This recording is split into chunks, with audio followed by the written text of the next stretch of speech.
Le jugement fut finalement rendu le 4 octobre 1948. Il aboutissait à 6 condamnations à mort, dont celle des députés Razeta et Ravoangui, 3 condamnations aux travaux forcés à perpétuité, dont celle du député Rabé Manandjara, 1 à 20 ans de travaux forcés, 2 à 10 ans, 2 à 5 ans et 2 à 10 ans de détention. 17 acquittements intervenaient. La Cour, qui statuait selon la procédure conventionnelle, se trouvait de ce fait dans l'obligation de motiver sa décision. On fut frappé par la brièveté de ses motifs, réduits à leur plus simple expression, dans une affaire où pourtant tout avait à être discuté et pesé. Considérant, disait la Cour, que dans la nuit du 29 au 30 mars 1947 et dans les journées qui suivirent, des bandes armées se répandirent dans les différentes régions de l'île, attaquant et massacrant des Français et des Malgaches et se livrant au pillage de leurs biens, que notamment à Moramanga, ces bandes armées s'introduisant la nuit dans le camp militaire donnèrent la mort à de nombreux soldats et officiers surpris dans leur sommeil, que dans différentes localités de la côte, les rebelles tuèrent dans les mêmes conditions de surprise et d'entente préalable de nombreux Français et Malgaches sans défense, notamment messieurs Bourgeois, Decouzon, Lachaud, Bousquet, Botolaï, Vélo et Bachita. Considérant qu'ensuite de ces faits les juridictions militaires ont poursuivi et condamné sous l'accusation d'assassinat certains individus ayant fait partie de ces bandes armées, considérant qu'il résulte tant de l'instruction que des débats la preuve contre Ravoangui, Razeta, Rabé Manandjara, Ranevo Jules, Raeri Vélo, Ramanuji, Rakotova Martin, Rabé Anto Andro, Adrian Tsifa Noa, Tata Max, Rabi Alaï, Ratrema, Razafin Dralambo Thomas, Sylvain Joël, Ranevosson Jérôme Com, Rakoto Hari Saonina Augustin, Ranari Vélo, d'avoir à Madagascar, dans le courant de l'année 1946 et dans le courant du premier trimestre de l'année 1947, été par discours, ordres, instructions et moyens fournis, les chefs, les auteurs, les instigateurs et les provocateurs de ces réunions séditieuses suivies de rébellions et pillages, et formées notamment dans les districts de Moramanga, de Voipeno et de Manakara, au cours desquels des Français et des Malgaches, dans la nuit du 29 au 30 mars 1947 et dans les journées suivantes, ont été assassinés et ont eu leurs biens pillés.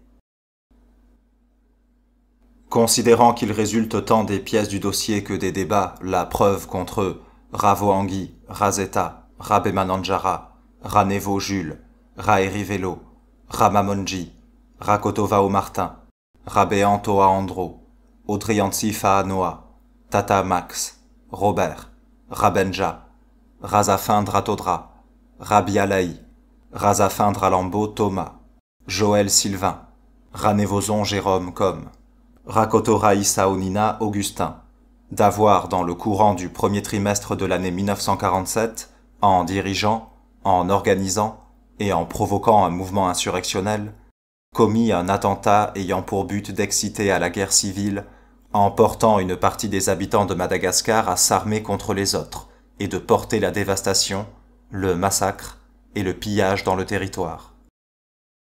Considérant qu'il ne résulte pas la preuve contre Ravoangui, Razeta, Rabé Manandjara, Ranevo Jules, Raeri Vélo, Ramamonji, Rakotova Martin, Rabé Anto Andro, Audrian Tsifa Noa, Tata Max, Robert, Rabenja, Razafin Dratandra, Rabi Alaï, Razafin Dralambo Thomas, Joël Sylvain, Ranevosson Jérôme Com, Rakoto Hari Saonina Augustin, de s'être rendus complices des assassinats commis par les rebelles, qui léchaient en conséquence de les relaxer de ce chef, par ses motifs, etc. De ces considérations limitées, une seule certitude se dégageait. La cour criminelle n'avait pas retenu la complicité d'assassinat, par laquelle l'accusation tenait à conférer à l'affaire un caractère criminel au sens commun du mot. Les parlementaires et les dirigeants du MDRM condamnés se trouvaient de fait déclarés uniquement coupables de crimes contre la chose publique, mais non contre les personnes. Les condamnations à mort n'en étaient pas moins prononcées par l'application de l'article 313 du Code pénal, réprimant l'incitation à des réunions séditieuses. Texte à propos duquel maître Mollet-Viville avait dit dans sa plaidoirie de partie civile: « Le juge n'a pas plus à rechercher si les accusés ont prévu ces violences comme conséquence fatale ou éventuelle de la manifestation qu'ils avaient organisée. Le texte exige seulement qu'ils aient provoqué ces réunions, ces rébellions ou ces pillages. Ils ont le devoir de prévoir les conséquences du déchaînement de la foule et de ses passions, à la suite de leur provocation ou de leur excitation. La raison de cette sévérité réside dans le fait qu'il semble toujours probable que la provocation des réunions séditieuses avec rébellion ou pillage entraîne presque automatiquement des violences contre les personnes. On prétendra peut-être que l'application de ce texte à la métropole comme aux colonies ne tient pas compte de l'évolution sociale qui a profondément modifié le climat politique de la législation de 1810. On dira aussi que le peuple colonial doit mériter la confiance, et que la discussion des institutions établies, la résistance aux ordres de l'autorité sont moins insolites, moins contraires au génie de la République qu'à l'époque de l'Empire. Ceci reviendrait à poser la question de savoir si le degré de civilisation des populations autochtones est plus proche de celui des métropolitains actuels que celui des Français de 1810. Si donc l'on doit voir dans l'interprétation jurisprudentielle de l'article 313 un utile progrès de la définition de l'infraction permettant d'atteindre l'instigateur, personnage plus ambitieux que courageux, et d'obliger les organisateurs et les agitateurs à la prudence, on ne peut néanmoins que souhaiter une répression de plus en plus rare dans nos colonies. Cela doit être la conséquence normale et équilibrée de la politique actuelle de l'Union française. Interdire aux chefs des mouvements indigènes les voies de la violence, et en même temps leur ouvrir de plus en plus largement celle de la compréhension et de la coopération.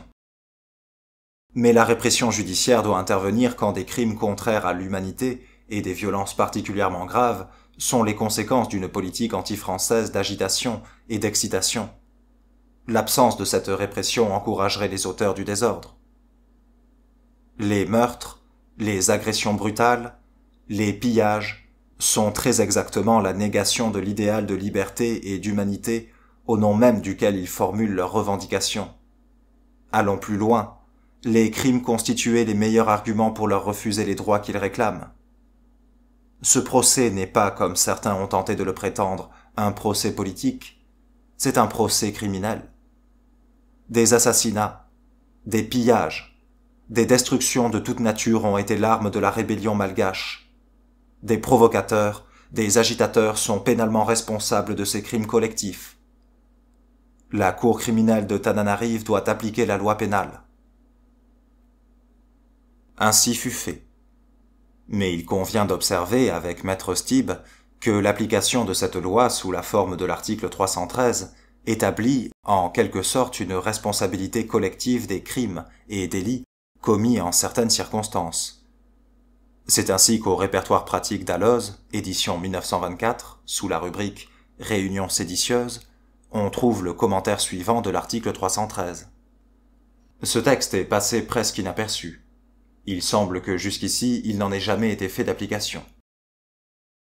Il a donc fallu, pour prononcer contre les accusés du procès de Madagascar des peines de droit commun, exhumer des oubliettes du Code un texte que n'ont jamais utilisé Napoléon Ier, ni la Restauration, ni la monarchie de Juillet, ni le Second Empire.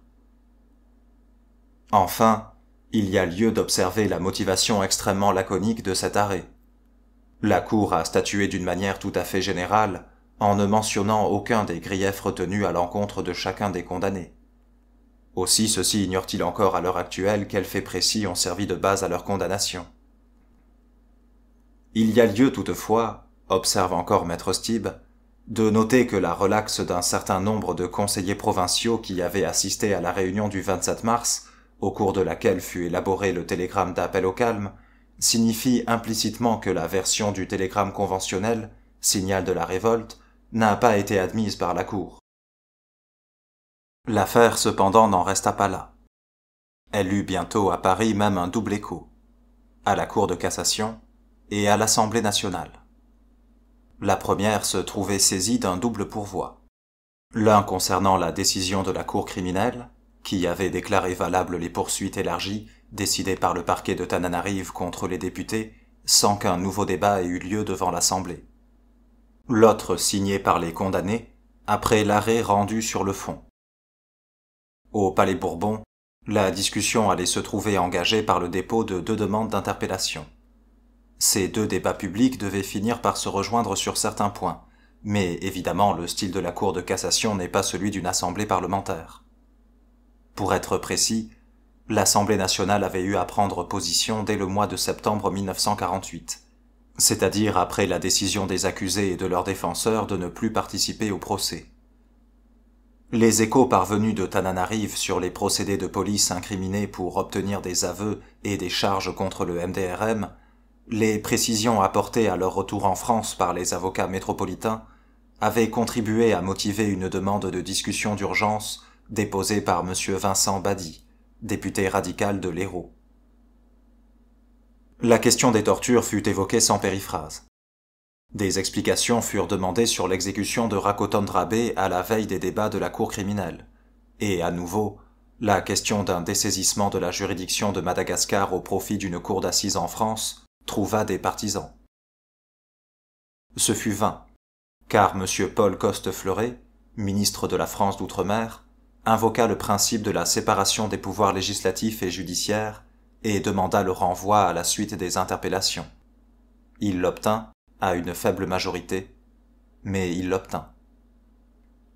Une nouvelle offensive fut bien tentée aussitôt par des députés socialistes, communistes, progressistes, afin d'obtenir de l'Assemblée un vote ordonnant la suspension des poursuites contre leurs 3 collègues malgaches accusés, avec discussion d'urgence. Mais les ministres socialistes du gouvernement que présidait alors M.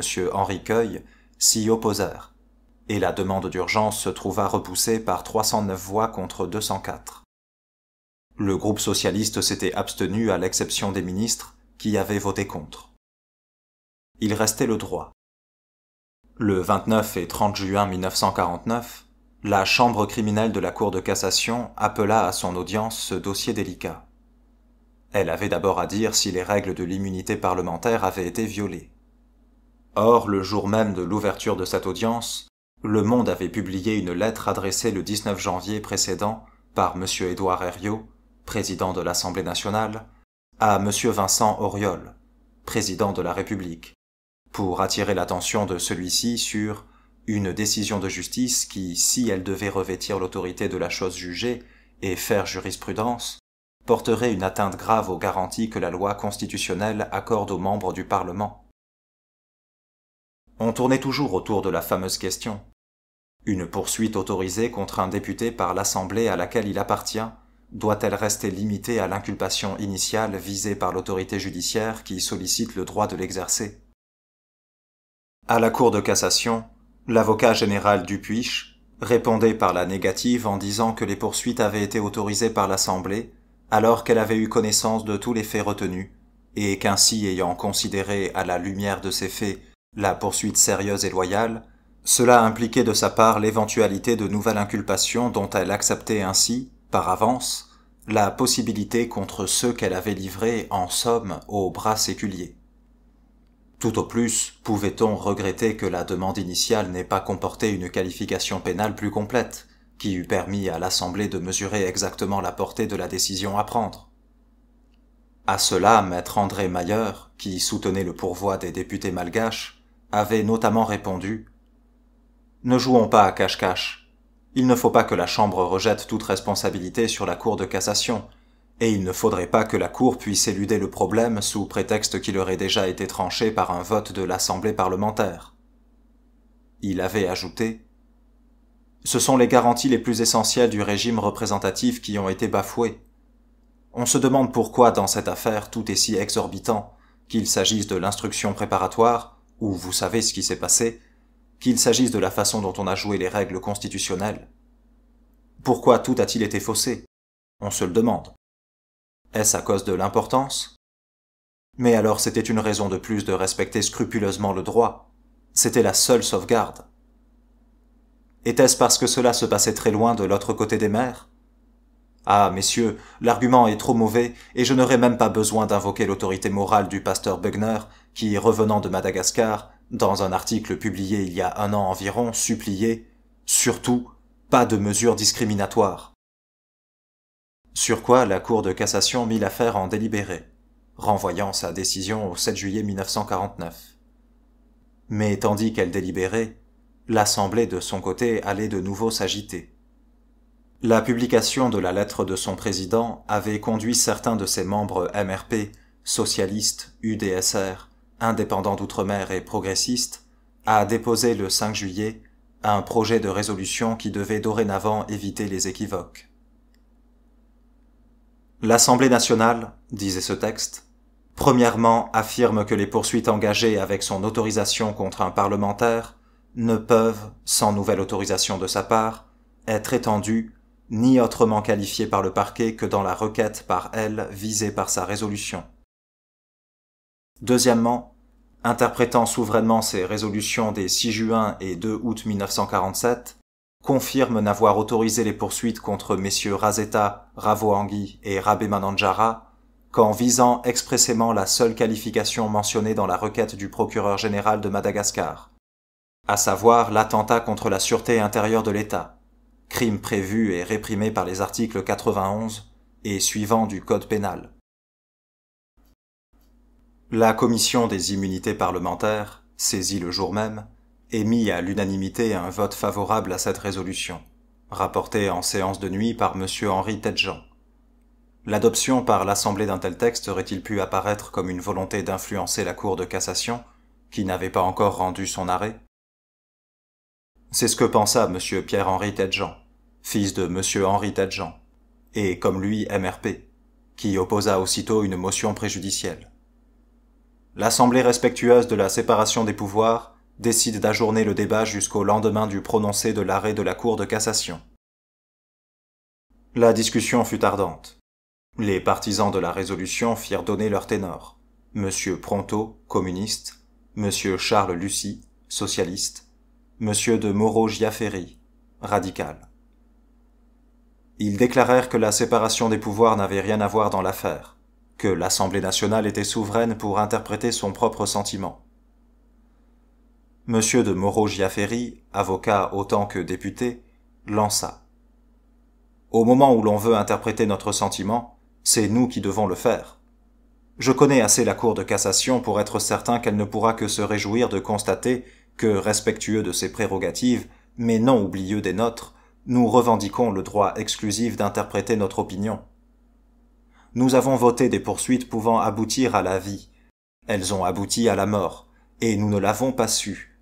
Il y a là une contradiction d'un caractère tel que notre conscience doit être soulevée. Il restait à voter. Maître Stibbe écrit à ce sujet. La motion préjudicielle est mise aux voix. On voit alors le ministre de la France d'Outre-mer mettre dans l'urne, en faveur de la motion, Pierre-Henri Tedjean. Les voix de tous les membres du gouvernement, y compris celles des ministres socialistes, alors que le groupe socialiste s'était prononcé contre. Nombre de députés pensent que le principe de la séparation des pouvoirs, tant invoqué par le gouvernement et la tradition en matière de vote sur l'immunité parlementaire, faisait au contraire aux ministres un devoir de s'abstenir.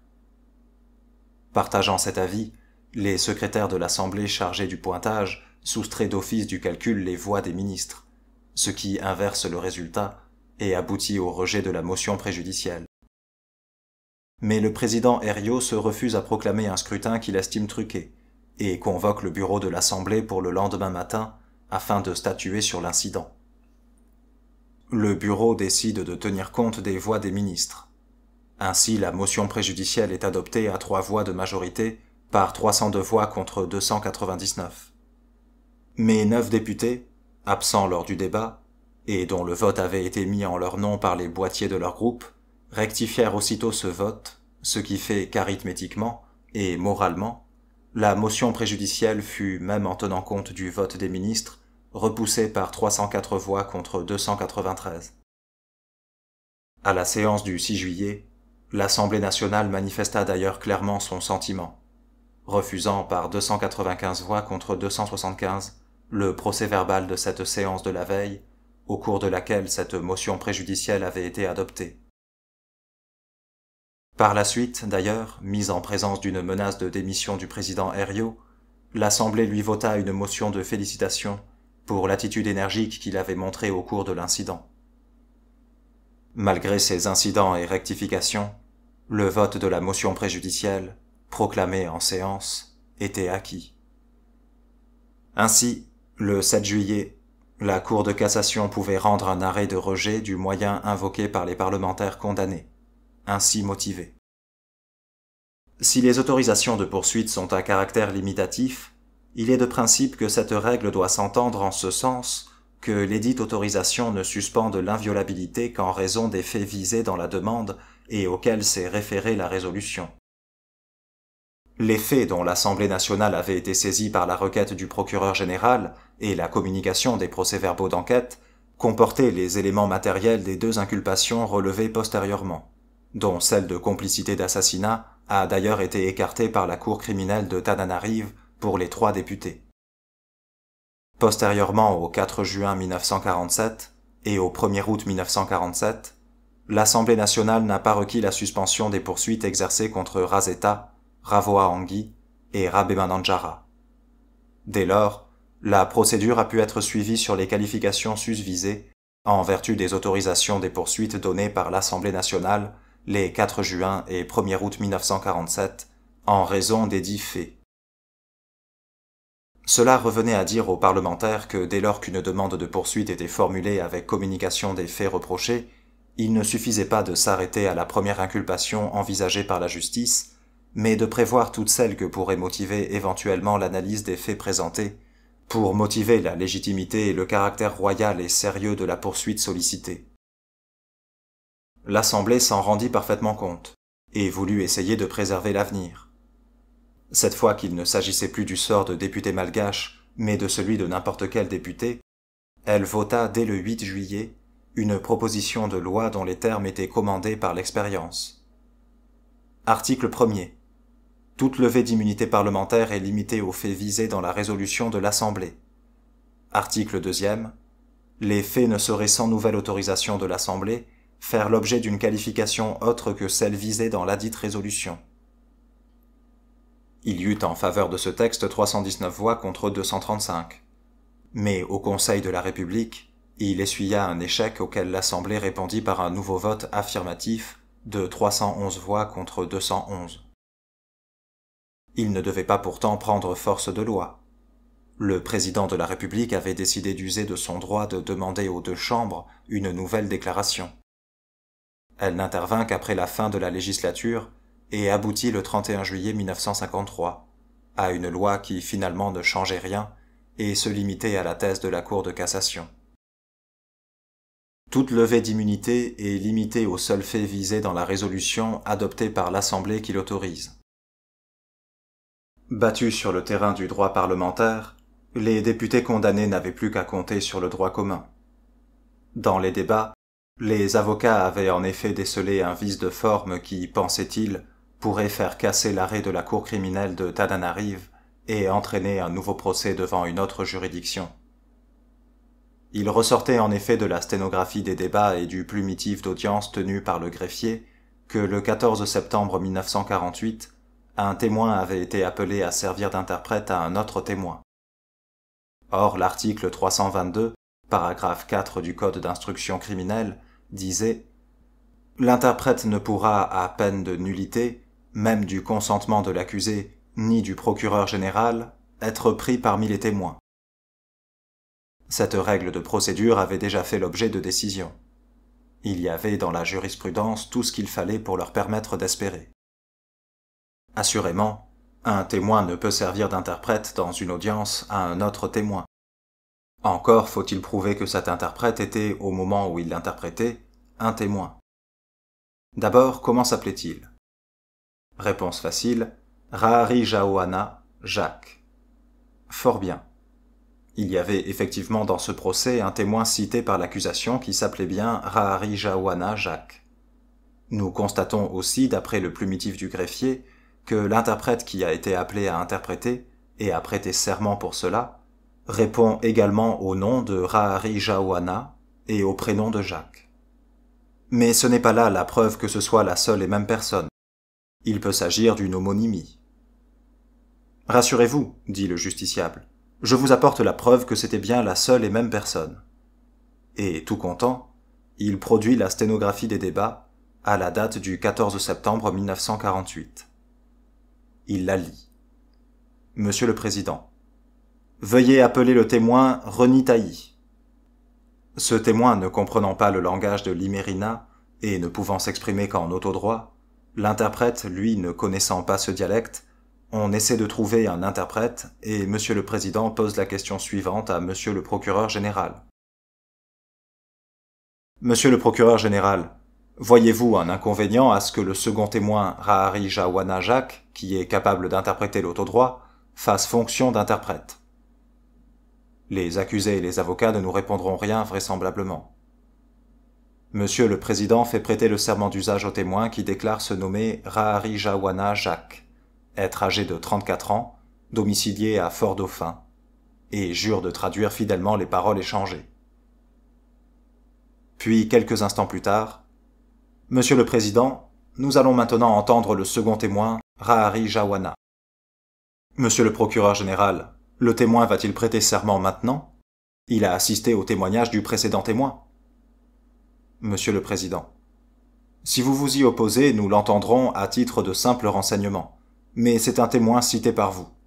Il n'y a pas de contradiction entre le serment qu'il a prêté en tant qu'interprète et celui qu'il va prêter en tant que témoin. » Monsieur le Président fait prêter le serment d'usage au témoin Rahari Jawana Jacques. « Que savez-vous au sujet de la révolte? » Rahari Jawana. Monsieur le Président. Vous entendiez très bien comme interprète ce que je disais, et vous entendez moins bien maintenant comme témoin. Que savez-vous? Voilà donc une belle et bonne sténographie à la lumière de laquelle il apparaît que Rahari Jawana Jacques, qui fut interprète, était bien le même qui était témoin au même procès où il déposa son tour venu. Mais le juge, qui est formaliste, répond. Pour sûr, nous ne demanderions qu'à vous croire, et même, voyez-vous, nous vous croyons volontiers en tant qu'homme. Mais, hélas, notre devoir de juge nous contraint au respect religieux de la loi. Une sténographie ne peut avoir valeur de preuve à nos yeux. Juridiquement, il nous est impossible d'affirmer que le Rahari Jawana Jacques, interprète, était le même Rahari Jawana Jacques, témoin.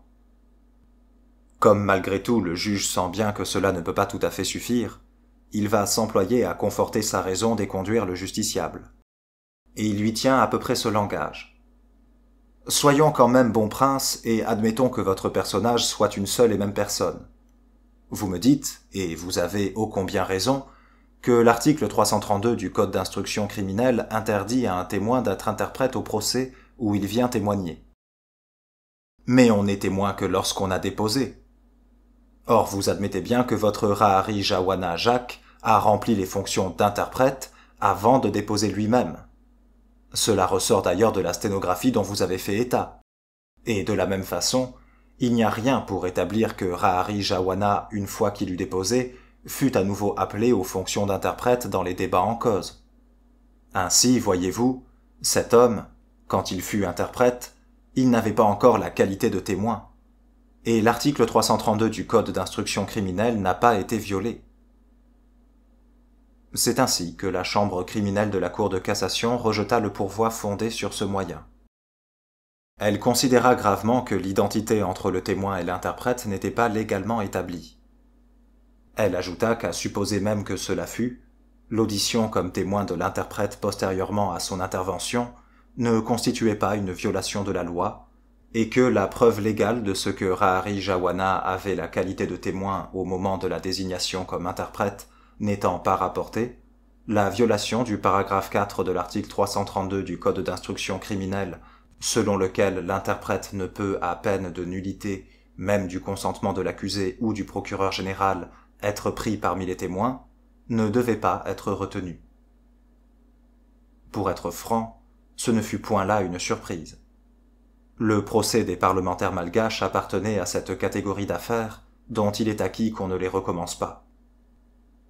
En dehors de son contexte politique, il traînait avec lui trop de tares dont il n'y avait guère lieu d'être fier, et qu'on ne tenait pas à voir étalées à nouveau publiquement. Au cours du débat devant la Cour suprême, la défense n'avait pas manqué de faire état d'une déclaration de M. Paul Coste-Floré, reproduite dans le Figaro du 10 mai 1949. Le ministre de la France d'Outre-mer, interrogé par Maurice Montabré lors d'une escale à Rome, au retour d'un voyage à Madagascar, avait déclaré à propos du procès « Il a produit un effet des plus salutaires. Il faut surtout dans les possessions d'outre-mer pratiquer évidemment la justice, mais quand c'est nécessaire, montrer son autorité. Cependant, la Cour de cassation ne s'est pas encore prononcée. Si elle se voyait dans l'obligation de révoquer le jugement du point de vue juridique, cela produirait un effet moral des plus regrettables sur les indigènes. » Le propos avait de quoi surprendre, et surpris. M. Paul Coste-Floré entreprit alors d'en contester l'exactitude. Le Figaro répondit qu'il n'avait point pour coutume de publier des interviews imaginaires, et maintint l'authenticité du propos. Il est vrai que les hommes politiques sont en règle générale fort balourds lorsqu'ils entendent tenir des propos relatifs à l'exercice de la justice. Finalement, les recours en grâce formés auprès du président de la République furent tous admis le 15 juillet 1949 en faveur des 6 condamnés à mort. Leur peine fut commuée en celle de la détention dans une enceinte fortifiée, ce qui revenait à leur appliquer effectivement la peine qu'ils encouraient pour atteinte à la sûreté intérieure de l'État, c'est-à-dire pour l'inculpation visée lors de la demande de leur immunité parlementaire. Mais il n'y eut pas de révision. La requête formée à cette fin, et déposée le 5 décembre 1949 entre les mains de M. René Mayer, devenu garde des Sceaux, pour qu'il la transmette à la Cour de cassation, fut rejetée en 1952 par M. Martineau Deplat. On prit le parti de laisser passer le temps et d'accorder discrètement, çà et là, les remises de peine qui conduiraient à la liberté.